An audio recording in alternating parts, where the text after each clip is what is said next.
بسم اللہ الرحمن الرحیم، السلام علیکم ورحمۃ اللہ وبرکاتہ۔ مباشرت میں شرمندگی ہونے لگے تو اللہ پاک نے شوہر کو یہ حق دیا ہے کہ بیوی سے جس طرح چاہے مباشرت کر سکتا ہے، بشرطے کہ یہ کام فرج یعنی اگلی شرمگاہ یا بچہ دانی کے راستہ سے ہو۔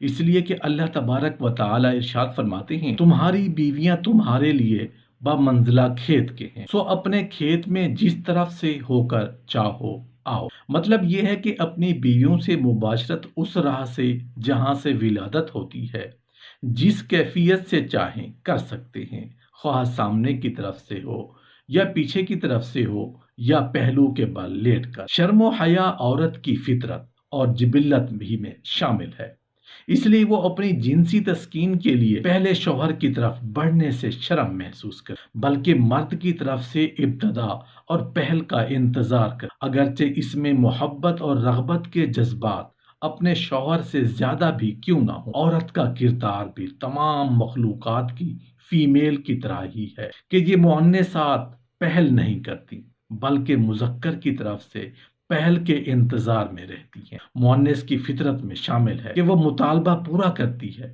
لیکن ابتدا اور پہل نہیں کرتی۔ یہی ان کے حیادار ہونے کی نشانی ہے۔ یہ طبعی شرم و حیا عورت کا زیور ہے اور اس کی خلقت و فطرت میں شامل ہے۔ اسی طبعی حیا کی وجہ سے عورت آداب کی خوگر ہوتی ہے۔ اجتماعی زندگی میں بھی انہی کے آداب کی وجہ سے ان کی عزت و عظمت ہے۔ اسی شرم و حیا کی وجہ سے عورت اپنے اعضاء اور اپنی شرمگاہ عورتوں کے سامنے بھی بغیر ضرورت کے نہیں کھولتی۔ عورت کا ادب اور اس کی عظمت اسی میں ہے کہ وہ ہر موقع پر اپنے فطری اور خلقی شرم و حیا ہی کو اپنائے رکھے۔ رسول اللہ صلی اللہ علیہ وآلہ وسلم نے فرمایا، تم میں سے جب کوئی اپنی اہلیہ سے مباشرت کرے تو اسے چاہیے کہ اس کا حق ادا کرے۔ پھر جب عورت کی حاجت پوری ہونے سے پہلے وہ اپنی حاجت پوری کر لے تو علیحدہ ہونے میں جلدی نہ کرے، حتیٰ کہ عورت بھی اس سے اپنی حاجت پوری کر لے۔ حضرت جابر رضی اللہ عنہ فرماتے ہیں کہ رسول اللہ صلی اللہ علیہ وآلہ وسلم نے باہم کھیلنے سے پہلے مباشرت کرنے سے روکا ہے۔ میاں بیوی کا باہم ایک دوسرے کا بوسہ دینا، چومنا، یہ نہ تو دور جدید کی اختراع ہے اور نہ مغربی عادات میں سے، بلکہ یہ تو اسلامی طریقہ ہے جس پر ہر دور کے مسلمان کاربند رہے۔ بلکہ اسلام نے تو یہاں تک کہا ہے کہ بیوی کا بوسہ لینے سے نہ روزہ ٹوٹتا ہے نہ وضو۔ مباشرت کی ابتدا چھیڑ چھاڑ اور بوسوں کی نار سے، اس لیے کہ رسول اللہ صلی اللہ علیہ وآلہ وسلم نے ارشاد فرمایا کہ تم میں سے کوئی شخص اپنی بیوی پر مثل جانور کے نہ پڑ جائے، بلکہ دونوں کے درمیان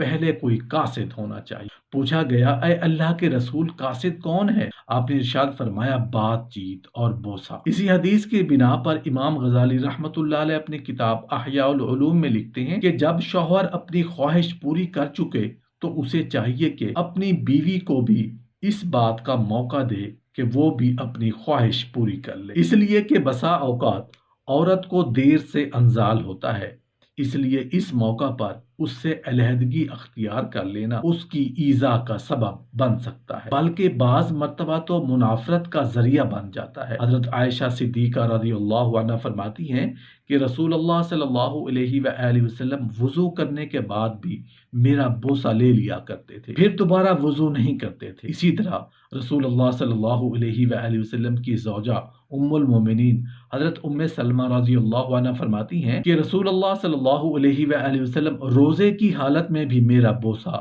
لیا کرتے، پھر افطار نہ کرتے اور نہ ہی وضو کو لوٹاتے۔ حضرت عمر رضی اللہ عنہ فرماتے ہیں کہ مجھے رغبت ہوئی تو میں نے روزے کی حالت میں بھی اپنی زوجہ کا بوسہ لے لیا۔ پھر میں نے عرض کی، یا رسول اللہ، میں نے آج بہت بڑا جرم کر لیا ہے، میں نے روزے کی حالت میں بیوی کا بوسہ لیا ہے۔ رسول اللہ صلی اللہ علیہ وآلہ وسلم نے فرمایا، روزے کی حالت میں اگر تم پانی کے ساتھ کلی کر لو تو تمہارا کیا خیال ہے؟ کیا روزہ ٹوٹ جاتا ہے؟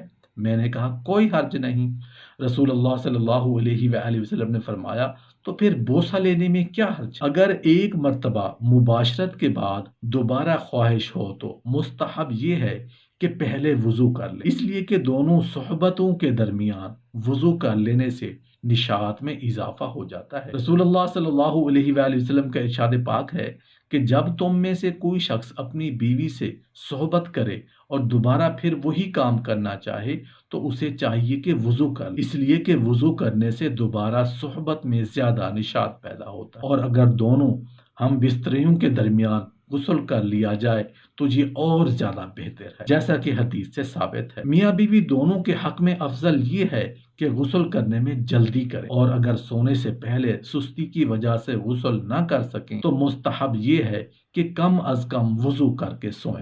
حضرت عائشہ رضی اللہ عنہا کے بیان سے رسول اللہ صلی اللہ علیہ وآلہ وسلم کا ایسا ہی معمول ثابت ہے۔ میاں بیوی ایک غسل خانے میں ایک ساتھ بھی غسل کر سکتے، اس لیے کہ حضرت عائشہ صدیقہ رضی اللہ عنہ فرماتی ہیں کہ میں اور رسول اللہ صلی اللہ علیہ وآلہ وسلم ایک برتن سے غسل کیا کرتے تھے جو میرے اور آپ کے درمیان رکھا رہتا تھا۔ ہم دونوں کے ہاتھ ایک دوسرے کے ہاتھ سے اور برتن میں ٹکرایا کرتے تھے۔ آپ مجھ سے سبقت لے جایا کرتے تھے، حتیٰ کہ میں یہ کہا کرتی میرے لیے بھی چھوڑ دیجئے، میرے لیے بھی چھوڑ دیجئے۔ میاں بیوی کے لیے یہ قطعاً حرام ہے کہ وہ دوسروں کے سامنے اپنے خلوت اور تنہائی کی باتیں زبان یا اشارے سے بیان کریں۔ رسول اللہ صلی اللہ علیہ وآلہ وسلم نے ارشاد فرمایا کہ قیامت کے روز اللہ تعالیٰ کے یہاں درجہ کے اعتبار سے سب سے بدتر وہ شخص ہوگا جو اپنی بیوی سے ہم بستری کرے پھر اس کے راز کو دوسروں کے سامنے بیان کرے۔ مرد کے لیے عورت کے پچھلے راستے سے صحبت کرنا حرام ہے، کیونکہ رسول اللہ صلی اللہ علیہ وآلہ وسلم نے ارشاد فرمایا کہ اللہ تعالیٰ ایسے شخص کی طرف نظر رحمت نہیں فرمائیں گے جو اپنی بیوی کے پچھلے راستے سے صحبت کرے۔ رسول اللہ صلی اللہ علیہ وآلہ وسلم نے ارشاد فرمایا جو شخص عورت کے پچھلے راستے میں صحبت کرتا ہے وہ ملعون ہے۔ اس میں شک نہیں کہ پچھلے راستے میں صحبت کرنا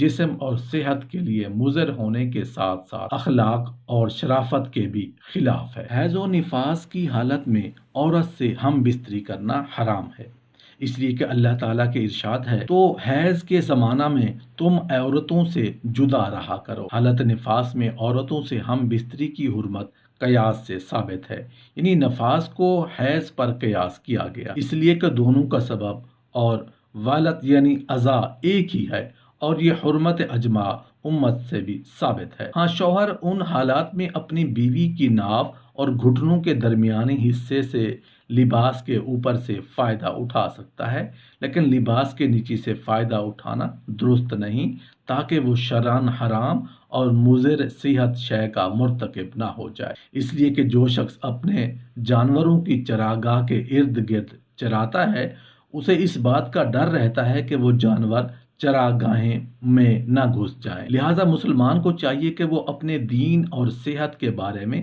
محتاط رہے اور اپنے معاملات اور تصرفات اور کردار میں اس پہلو کو اختیار کرے جو زیادہ احتیاط اور تقوی کے ہوں۔